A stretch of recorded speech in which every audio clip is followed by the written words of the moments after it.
En el nombre del Padre, del Hijo y del Espíritu Santo. Amén. Dios está aquí, qué hermoso es.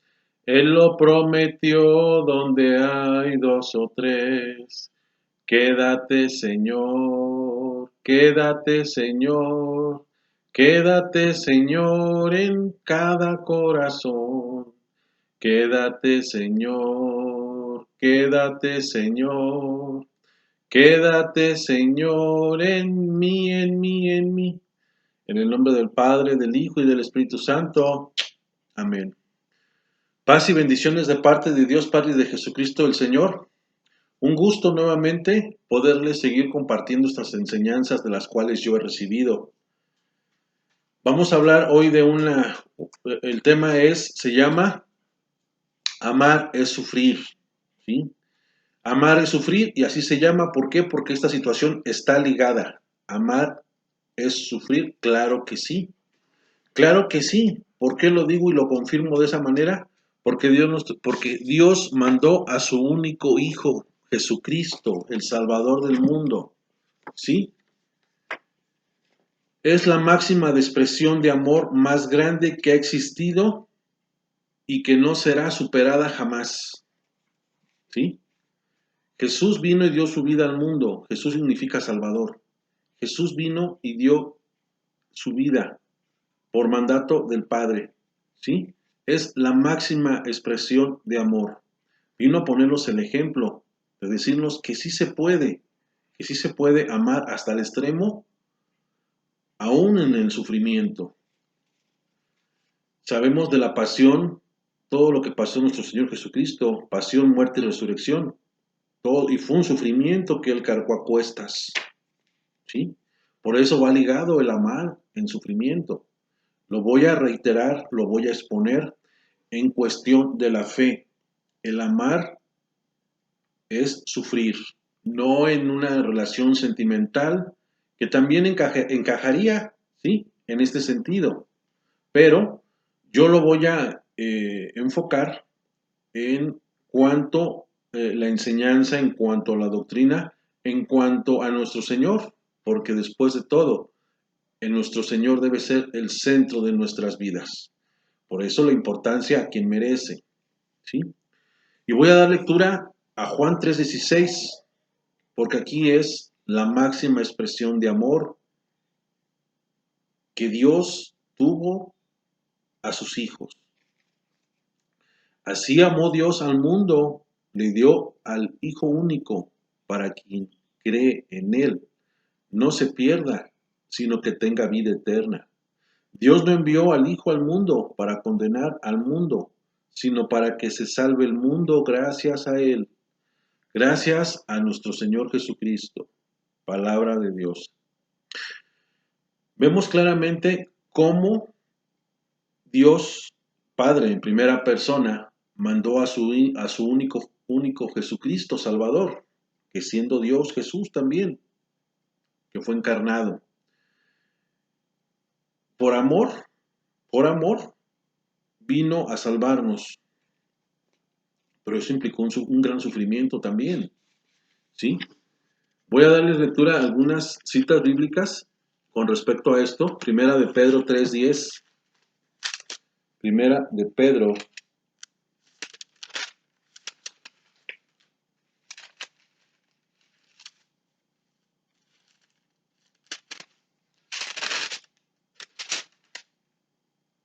Primera de Pedro, capítulo 5, verso 10. Y dice así: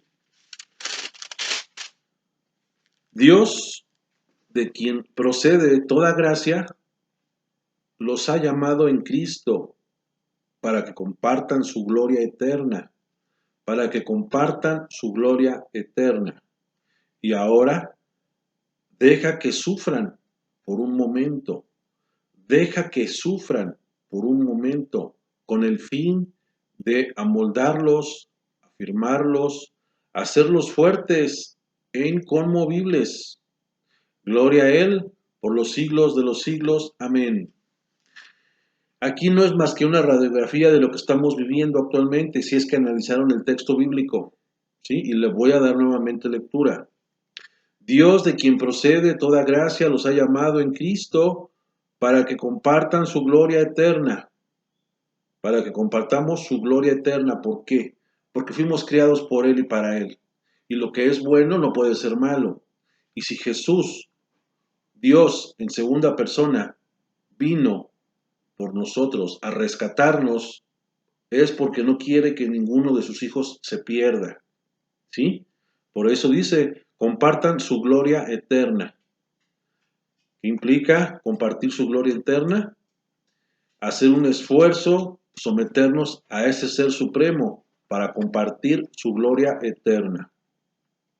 Y ahora deja que sufran. Ahora estamos sufriendo con esta situación de la pandemia, ¿sí? Ahora con esta situación de la pandemia estamos atemorizados, estamos nerviosos, estamos sufriendo por esta situación que estamos viviendo. Unos más atemorizados que otros, pero después de todo, todos estamos, ese es un sufrimiento. ¿Qué tenemos que hacer, mis hermanos, como en una exhortación? Hay muchas cosas que podemos hacer, ¿sí? Segunda de Pedro 3:9, que dice que Dios no viene, no porque Él se demore, sino porque no quiere que ninguno de sus hijos se pierda, sino que lleguemos a la conversión. Este es un momento de sufrimiento que estamos viviendo, pero que también debemos de esta mala situación sacar lo bueno. ¿Y qué es lo bueno? Mientras estemos vivos, puede haber conversión para nosotros y debe de haber. Ese es lo bueno de todo esto malo que estamos viviendo. Que reconozcamos esta situación, estos signos visibles que estamos viviendo actualmente, ¿sí? Que pueden ser lamentablemente o afortunadamente, no sé cómo estemos espiritualmente, el principio del fin, de los últimos tiempos. Por eso es importante que meditemos y que realmente nos analicemos y veamos que necesitamos esa conversión, ¿sí? Por eso aquí dice, y ahora deja que sufran por un tiempo con el fin de amoldarlos, que amoldarnos es acrisolarnos, es día a día convertirnos, concientizarnos de lo que está mal y arrancar de raíz todos aquellos vicios que nos tengan atados, esclavizados, para compartir su gloria eterna, como dice San Pedro. Hacerlos fuertes. Una prueba, una tribulación, cuando la hemos superado, es porque, gracias a Dios, hemos sido fortalecidos por su Santo Espíritu. Podemos ser fuertes gracias a su Santo Espíritu. Te voy a poner un ejemplo. Cuando Jesús dice que se puede vencer a los demonios, ¿de qué manera? Dice Jesús, con ayuno y oración. Yo te invito a que practiques, si puedes, el ayuno, porque eh, el ayuno fortalece el espíritu. Claro, vas a mortificar a la carne, pero después de todo, la carne sabemos que es el pecado, el espíritu es Dios. Tenemos que someter la carne, tenemos que someter la carne constantemente, y más ahora en estos momentos que estamos viviendo. Segunda de Corintios 1:3-4. Segunda de Corintios.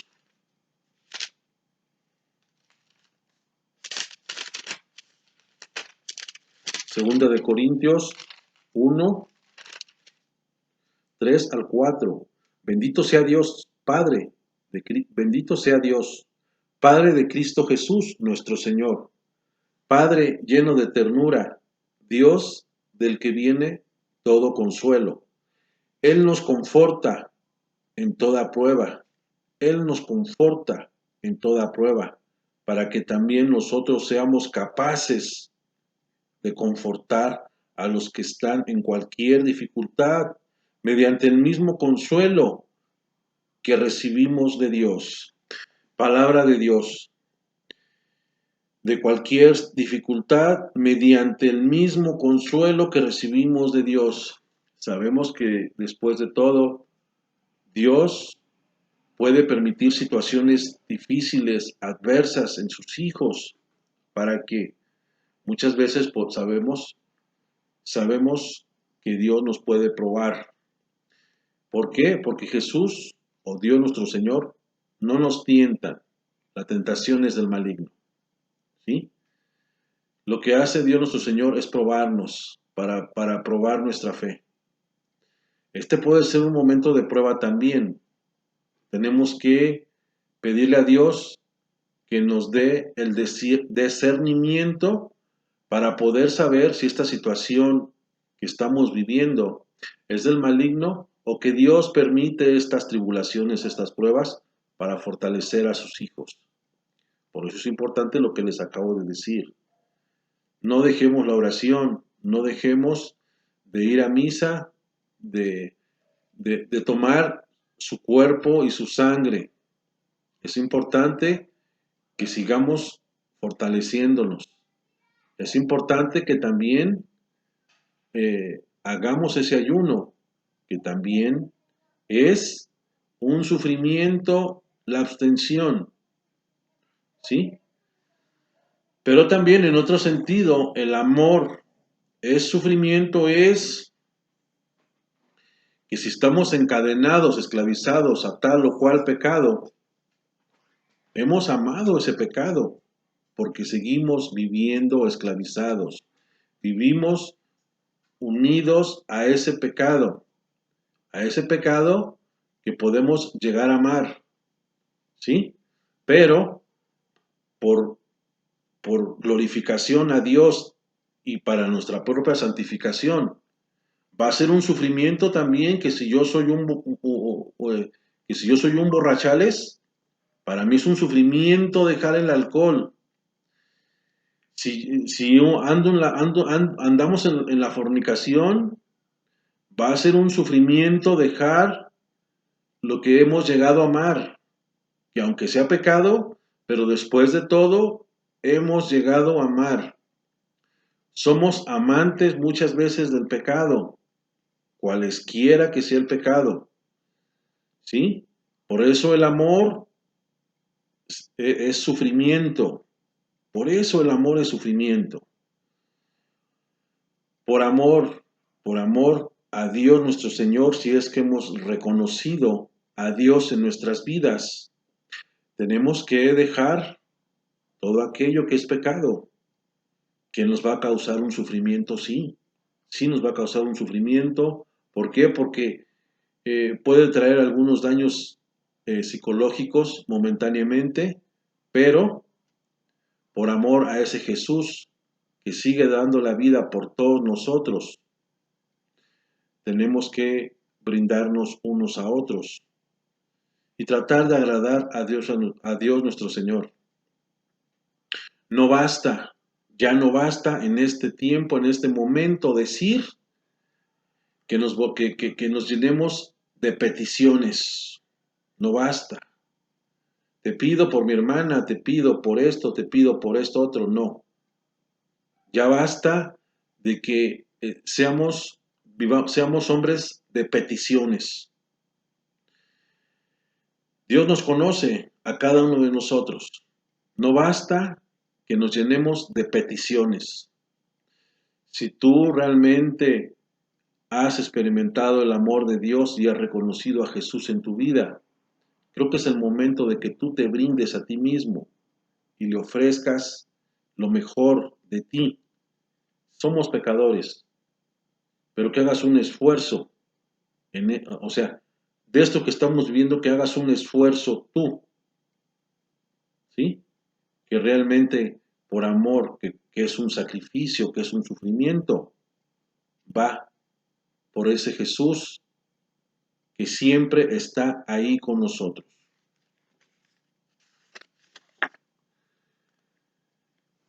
Mateo 10:39, y con esta concluyo. San Mateo 10:39.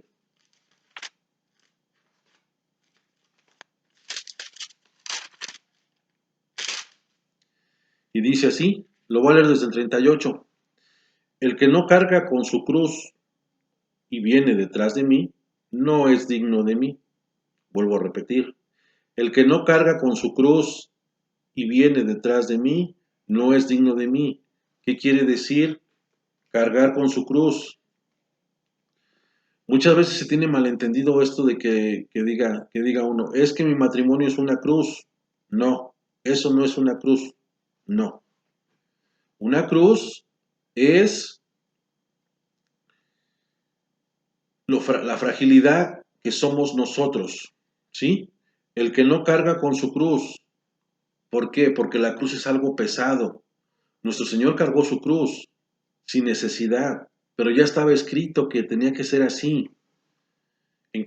Teológicamente, ¿qué quiere decir? El que no carga con su cruz, ¿sí?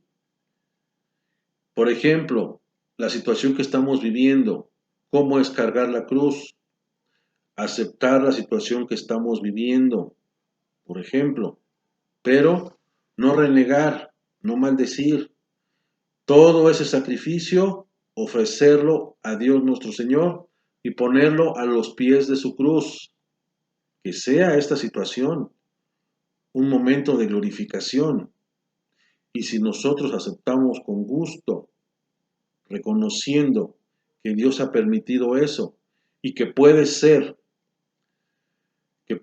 para nuestra santificación, porque somos pecadores, ¿sí? El que antepone a todo su propia vida, ¿sí? El que quiera salvar su vida, el que quiera salvar su vida. ¿Cómo puedes salvar tu vida? ¿Cómo? ¿Sí? Trabajas tú en un supermercado, por ejemplo,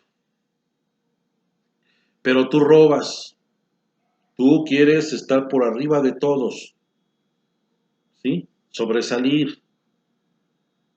En teoría para ti es salvar tu vida, ser una persona exitosa, ¿sí? Pero, claro, haciendo mal. ¿Crees tú que salvas tu vida? ¿Tú crees que salvas tu vida? Por burlarte de las personas, por burlarte del prójimo, ¿sí? El que antepone a todo su propia vida, la perderá. ¿Por qué? Porque estamos obrando mal. El que nos burlemos de las personas y tú crees que has salvado tu vida, la estás perdiendo. A los ojos de Dios la estás perdiendo, aunque para los ojos del mundo estés ganando. La perderá. Y el que sacrifique su vida por mi causa, la hallará. El que sacrifique su vida por Jesús, la hallará. ¿Qué quiere decir teológicamente? Someternos literal a su voluntad, a los sacramentos, a los mandamientos. ¿Sí? ¿Por qué? Porque Él dejó instituido esa enseñanza. El estar bien con el prójimo, el estar bien con nosotros mismos y de ahí partimos. Nadie da lo que no tiene. Y un árbol que da frutos buenos no puede dar frutos malos. O un árbol que da frutos malos no puede dar frutos buenos. De ahí partimos nosotros para poder brindarnos a los demás. El estar bien con el prójimo, automáticamente estamos bien con Dios nuestro Señor. Que seamos congruentes y coherentes en nuestra forma de actuar y de ser. Y que esta pequeña exhortación que yo te pude dar, bíblicamente hablando, que haya sido una enseñanza, haya sido un aprendizaje para nosotros. Que meditemos por un momento, ¿sí? Y que reconozcamos a Dios nuestro Señor en el prójimo. Que el Señor nos siga bendiciendo a todos hoy en esta tarde, en el nombre del Padre, del Hijo y del Espíritu Santo. Amén. Paz y bendiciones.